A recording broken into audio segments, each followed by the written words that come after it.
안녕하십니까? 학군과 교육의 심정섭입니다. 자, 오늘은 오늘 지금부터 한 6개 주제로 우리나라 교육에 관련된 중요한 이슈들을 한번 좀 정리를 해보려고 그러는데요.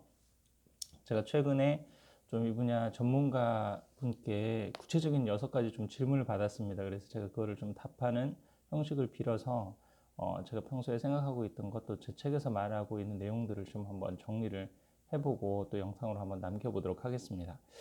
첫 번째 질문은 이런 겁니다. 우리나라 아이들의 학력이 점점 좀 떨어지고 있다는 그런 우려 섞인 또 질문인데요. 질문 내용이 이렇네요. 2015년 피사 테스트 결과, 피사 테스트라고 있죠. 전 세계적으로 이렇게 학력 수준을 이렇게 비교해 보는 그런 것에서 보통 이제 핀란드가 전 세계에서 1등을 하고 우리나라가 뭐 거의 한 2, 3등을 한다 그런 이제 결과들이 초등학교 레벨에서 굉장히 많은데 이제 중고등학교 올라가면서 이제 점점 떨어진다 뭐 그런 보도들이 많이 됐던 그런 거죠. 피사 테스트 결과를 바탕으로 우리나라 학력의 미달 증가를 우려하는 목소리들이 나왔습니다. 특히 이제 피사 테스트 1기에서 직전 결과에 비해서 최하위와 수준이 7.6%에서 13.6%로 2015년 피사 테스트 결과가 그렇게 나왔다고 그러네요. 즉 우리나라에는 허리층에 해당하는 학생들이 많다는 기존의 패턴이 일종의 자랑이었었는데, 그러니까 뭐 최상위도 굉장히 잘하는데 전반적으로 사실 뭐 읽기라든지 수학 능력이 우리나라 학생들이 전 세계적으로 봐서는 굉장히 좀 높다, 허리가 튼튼하다 이제 그런 분석이 있었는데 이제 이것도 이제 무너지는 게 아니냐 이제 그런 얘기가 나온다는 거죠. 학교 현장에서 갈수록 학생들의 학력 수준이 점점 떨어진다고 현장 선생님들이 많은 얘기를 합니다. 이런 현상이 나타나는 이유를 뭐라고 보실까요?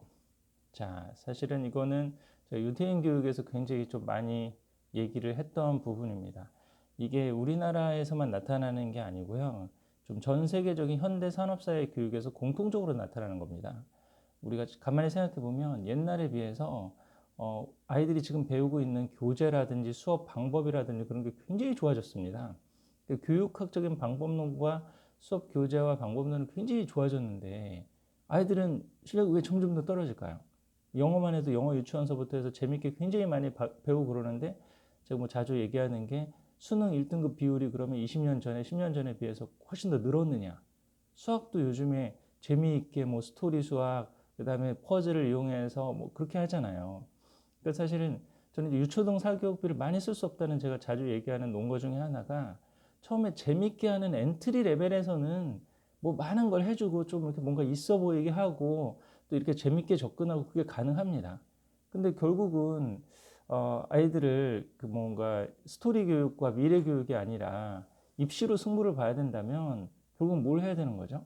중고등학교 넘어가서 인수분해 다음에는 지수로고 삼각함수를 해야 되는 거고 현재 분사가 끝나고 나면 뭐 가정법 과거 완료 그리고 또 배경 지식을 가지고 있는 뭐 환경이라든지 세계사적인 어떤 지식이라든지 이런 것이 있는 지문을 빠르고 정확하게 읽는 그런 깊은 사고 능력이 필요하거든요.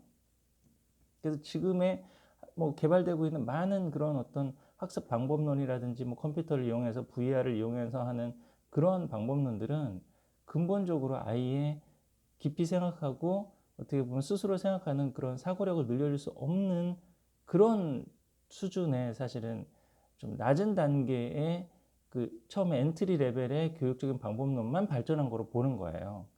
전통적으로 사실 그런 부분이 돼주려면 스스로 깊게 생각해보고 내가 이거 그다음에 그 이전에 더 근본적으로 내가 이걸 왜 공부를 해야 되는가 라고 하는 그런 부분에 대한 나는 왜 살아야 되는가 이런 인문학적인 질문 또 공부하는 데 있어서 기본적으로 문자를 보고 해석하는 그런 능력들 요즘에 이제 자주 얘기하는 능력이 그거 아닙니까? 단순히 글자를 해독하는 그 독해력이 아니라 문해력이라고 그 텍스트를 읽고 난 다음에 문제를 해결할 수 있는 능력이 있느냐 없느냐 그게 더 중요하다고 요즘 보거든요. 문해력의 가장 대표적인 얘기가 이거잖아요. 그냥 설명서를 하나 주고 디지털 기기라든지 뭐 새로 나온 설명서를 하나 주고 설명서 내용만 읽고 그걸 한번 작동을 해봤을 때 그 기계를 제대로 작동할 수 있으면 이 학생은 문해력이 있는 거라고 봅니다. 무슨 차이인지 아시겠죠? 그냥 단순히 글자만 읽어요. 뭐 뚜껑을 엽니다. 그 다음 단계를 뭘 합니다. 뭘 합니다. 이렇게 읽었는데 그거를 실제로 기계에 적용시켜 가지고 자기가 작동을 시키고 문제가 있을 때 문제를 해결할 수 있는 그런 능력이 없으면 이 아이는 독해력만 있고 문해력이 있는 게 아니죠. 근데 이 문해력 지수가 우리나라 굉장히 점점 낮아진다는 거 아닙니까, 사실은? 그러니까 이런 부분이 사실 이제 근본적인 문제라고 보고, 저는 이런 부분의 어떤 근본적인 문제에 대한 해결의 답은 지금 시기의 이 좀 현대 산업 교육의 어떤 이 파편화된 교육으로는 사실 이게 안 되고 전통적인 교육을 좀 회복해야 된다, 그런 얘기를 좀 원론적으로 드리고 있는데요. 그러니까 아날로그 교육을 회복해야 됩니다. 우선 디지털 오염을 좀 줄여야 되거든요. 스마트폰 사용이라든지 컴퓨터 사용이라든지 걸 줄이고 종이책을 읽고, 또 암송을 제가 좀 강조하는데, 몸을 움직여서 소리를 내고 오감으로 공부하고 낭독을 해보고 뭐 이런 어떤 또 자연 속에서 좀 체험하고 뭐 이런 부분들이 사실은 어렸을 때 많이 강조가 돼야 될 부분인데, 지금 우리나라 입시 현장에서는 어렸을 때부터 너무 국영수에 대한 경쟁에 과다하게 붙다 보니까 그런 부분이 사실 안 되고, 단기간에 그냥 어렸을 때 남들보다 조금 더 빨리 하는 거, 뭐 무슨 학습지를 지금 얘는 몇 단계 하는데 뭘 하는 거, 그럼 지금 이 단계에서 무슨 독서 레벨 지수, 어느 지수의 책을 얘는 몇 권 읽었는데 몇 권이, 이런 부분에만 너무 사실은 경쟁이 이렇게 몰리다 보니까 그게 진정한 공부 그릇을 만들어서 아이의 어떤 입시적인 경쟁력이나 이후에 또 사회생활에서의 어떤 경쟁력을 만들어주지 못한다라고 보는 게 제 기본적인 관점인데요. 좀 얘기가 너무 좀 퍼지는 것 같으니까 좀 근본적으로 좀 한번 얘기를 하면, 다시 한번 좀 돌아와서 얘기를 하면요. 저는 기본적으로 교재나 수업 방법은 뭐 교육학적인 방법론, 디지털 기기의 발달, 그다음에 교수 방법의 발달로 많이 개선됐지만, 근본적으로 이 학생들의 학력이 떨어지는 지금 우리나라 교실의 환경은 또 하나 좀 생각하는 게, 첫 번째로 디지털 오염이라고 봅니다. 아이들의 머릿속이 제가 좀 자주 하는 표현으로 경박한 즐거움과 디지털 쓰레기로 너무 가득 차 있어요. 그런 부분에서 아날로그적인 교육이 들어갈 틈이 없는 거예요. 그러니까 기본적으로 아이들이 심심해하지 않아요. 그 책을 읽고 뭔가 할 수 있는 그런 환경은 본인이 좀 심심하고 이것도 해보고 저것도 해보고 좀 그런 시도들 가운데 저녁에 좀 심심한 시간이 있어야 되는데, 뭐 TV를 보는 건 둘째치고 요즘 초등학교 저학년 애들은 거의 다 유튜브에 의해서 점령이 돼 있습니다. 그리고 모든 걸 찾을 때 그런 것을 찾고, 아이들하고도 그걸 보고 좀 재밌게 또 웃고 그 내용을 보고 서로 공유하고 이런 식으로 지금 돼 있기 때문에, 뭐 자주 우리 신문 지상이나 이런 데 보도되는 대로 정말 중학교 때 아이들이 5줄 이상을 독해를 해내고 그다음 5문장 이상을 문장을 쓰는 아이들이 점점 줄어들고 있다고 지금 한해 성들이 보고되고 있거든요.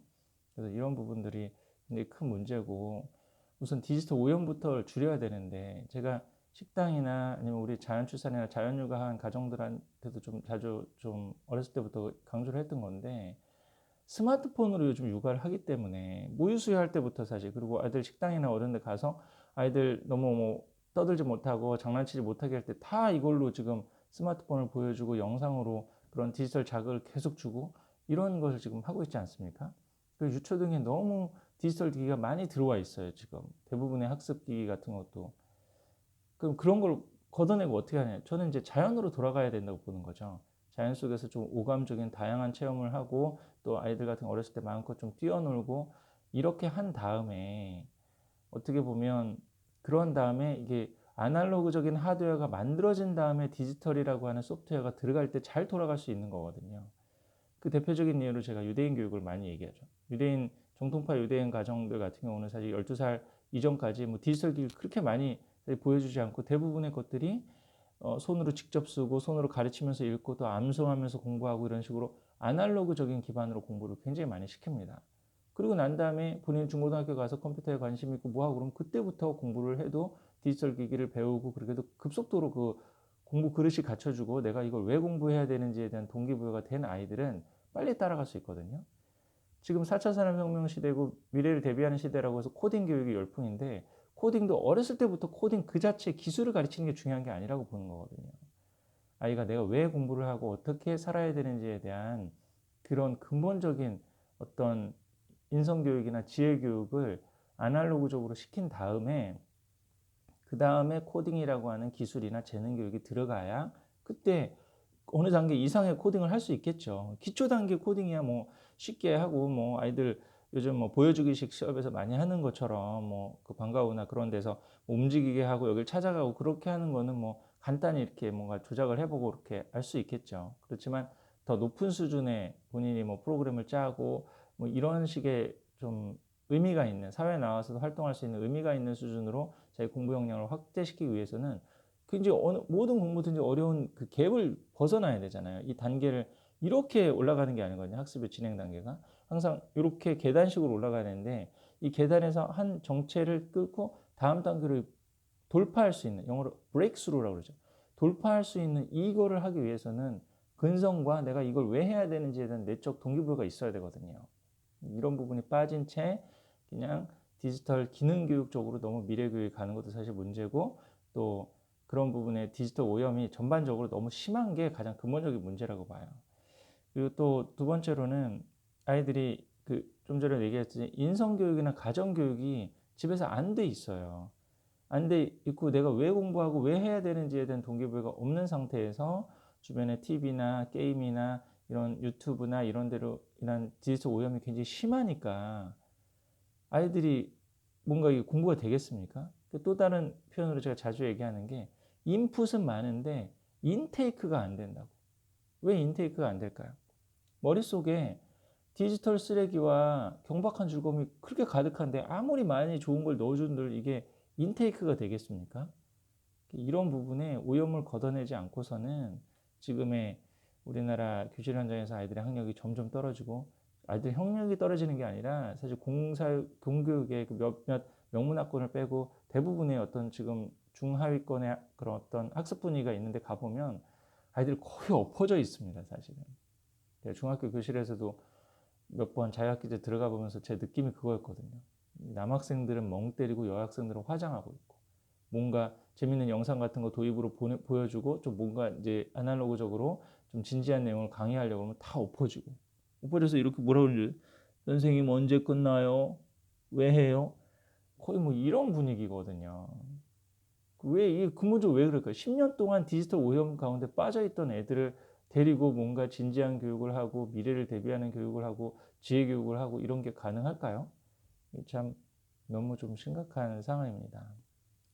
그래서 제가 대안으로 조금 그 제시하는 거는 아날로그 교육과 전통 교육적인 방법을 다시 회복해야 된다. 그거를 우리나라 역사나 뭐 이런 어떤 통합 교육으로 지금 배우는 과목을 또 저는 이제 너무 많고 뭐 교육 제도 개혁에 관련된 부분이니까 어떻게 할 수 없는 부분이 너무 많다고 보거든요. 사실은 그 통합 교육으로 정말 왜 살고 어떻게 살아야 되는지에 대한 뿌리가 되는 교육을 좀 아날로그적인 방법, 전통적인 방법, 낭독하고 암송하고 또 토론하고 이런 방법으로 교육을 시키는 것이 저는 대안이라고 생각을 하고요. 그 대안적 모델로 이제 유대인 자녀 교육이나 우리나라 명문 사대부 교육을 강조하고 있고, 그거를 제가 실천하는 게 탈무드식 역사 토론으로 한 5년 정도 또 저랑 뜻을 같이 하는 분들하고 모여서 그런 것들을 해보고 있죠. 그래서 이번에 이제 2월 달에 역사 하브루타라는 제 책이 나오거든요. 그렇게 해서 어렸을 때부터 토론했을 때 아이들의 생각의 수준이라든지 내가 왜 공부를 해야 되고 어떻게 살아가야 되는지에 대한 본인의 어떤 인성적인 어떤 성장, 인격적인 성장이라든지 그게 어떻게 나타나는지 보실 수 있습니다. 우리나라적인 환경에서도 이런 걸 한번 도입을 해봤을 때, 특히 가정중심적으로 이런 교육을 도입을 해봤을 때 어떤 성과가 나타나는지 사실 볼 수가 있습니다. 그냥 안 된다, 문제 있다 그렇게만 생각하지 마시고요. 우리가 할 수 있는 것부터 하나하나 시작을 해가지고 한번 도전을 해보시고, 지금 이런 환경 그 자체를 바꿀 수가 없어요. 그래서 제가 자주 교육 독립, 경제적 독립을 해야 된다는 거예요. 예를 들어서 디지털 기기를 줄여야 된다. 우리나라 지금 먹고 살고 수출하는 게 디지털 기기하고 이런 전자 회사들, 그다음에 게임 산업 이런 건데, 그럼 그거 다 없애야 되는 겁니까? 이게 그냥 재미있는 현상이 이렇게 나타나죠. 보통 그런 얘기 많이 하죠. 실리콘밸리에서 그런 대표적인 IT 기업의 이사급들이나 임원급들을 자녀는 자기 자녀들한테 디지털 기기나 스마트폰을 12살 이전에는 컴퓨터 같은 것도 주어지지도 않고 애들을 발도로프 학교 보낸다. 발도로프에서 칠판 판사하고 글자 쓰게 하고 계산기도 안 쓰고 그냥 계산하게 하고 이런 거를 아날로그적으로 시킨다는 거죠. 그리고 난 다음에 12살 이후에 뭐 컴퓨터를 뭐 주어진다든지 스마트폰을 주어진다든지, 진짜 우리 뭐 미국 같은 뭐 자본주의의 첨단을 달리는 그런 사회에서도 자기 그런 자녀들한테는 이런 아날로그적인 방법을 가르치고 있는데, 대부분의 대중, 미국도 마찬가지고 우리나라 마찬가지고 이 부분을 사실 이런 디지털 쓰레기를 줄이고 이런 디지털 인풋을 줄여야 된다 이런 얘기를 사실은 사회적으로 공론화시켜서 하기가 쉽지가 않습니다. 정부가 그걸 나서가지고 교육적으로 뭐 지금 쓰고 있는 뭐 멀티미디어 교육을 다 줄이고 자연교육으로 바꿔라 이렇게 할 수가 없는 상황이죠, 사실은. 그럼 어떻게 해야 되겠습니까? 결국은 우리 가정이 지금 이런 사회가 이렇고 정부나 사회나 학교나 학원에서 이런 거를 해주지 못하니까 우리가 중심을 잡고 교육 독립, 경제적 독립을 해야겠다. 경제적 독립은 또 왜 얘기하나요? 그런 교육 다 시키고 아웃소싱 뭔가 부모가 못하니까 학원에 의존하고 학교에 의존하고 이렇게 하면서 교육비도 엄청나게 많이 써서 뭐 웬만한 분들 노후 준비도 안 되고 이런 사태가 벌어지잖아요. 그러니까 교육에 대한 중심을 잡아야 사실은 본인의 노후라든지 경제적인 대비도 될 수 있는 거니까 교육 독립, 경제적 독립을 하자는 거죠. 이 첫 번째 주제 얘기하다가 너무나 또 뭐 이 얘기 저 얘기 많이 하게 됐네요. 그래서 우리나라 아이들의 학력이 점점 떨어지는 이유를 뭐라고 생각하느냐? 저는 가장 큰 이유는 디지털 오염. 그리고 애들이 왜 공부해야 되는지 이유를 모르고 교실에 앉아서 그냥 커리큘럼으로 다 짜여진 수업을 수동적으로 따라가다 보니까 이런 것이 심각하다고 보고 그거에 대한 대안적인 방법으로 제가 제시하는 거는 디톡스 교육, 디지털 오염을 좀 걷어낸 상태에서 아이들을 좀 자연 속에서 놀게 하고 또 이제 아날로그적인 전통 교육 그런 걸 또 강조해서 좀 통합 교육이나 암송 교육 이런 거를 통해서 조금 대안을 제시를 해야 된다고 보는데요. 그래서 또 하나 이제 뭐 토론 교육을 좀 활성화하자. 그게 이제 뭐 하브루타 교육이라든지 요즘 뭐 거꾸로 교실이라든지 이렇게 또 새롭게 시도하려고 그러는 교육적 시도들이 있지 않습니까? 좀 그런 방법들로 좀 해야 되는데 기본적으로 사실은 이 디지털 오염 아이들이 너무 경박한 즐거움에 많이 노출되어 있는 지금의 어떤 상업적인 분위기 이런 부분을 사회 환경적으로 또 바꾸지 않고서는 이런 사태를 막기에는 쉽지 않다고 좀 생각합니다. 네, 좀 첫 주제부터 좀 무거운 결론으로 조금 이어지게 되는데요. 그래서 그런 대안을 이제 저희랑 같이 만들어 보자고 하는 거예요. 뭐 아까 학교나 또 뭐 정부나 뭐 이렇게 학원에서 해줄 수 없으니까 우리 뜻이 맞는 가정끼리 좀 공감을 해서 또 서로 노력하고 만들어 보자고 하는 거죠. 첫 번째, 요즘 아이들의 학력이 왜 점점 떨어지는가?